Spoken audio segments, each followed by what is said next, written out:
Hello friends, তো আজকে চলে এসেছি কুল গাছের নিচে আর কুল পেড়ে কুল মাখা বানাবার জন্য। তো দেখতে থাকুন পুরো ভিডিওটি স্কিপ না করে।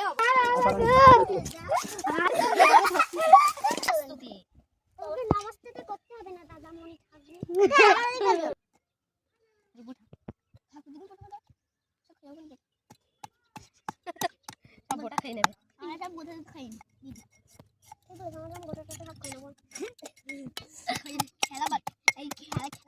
খেলা পারবো।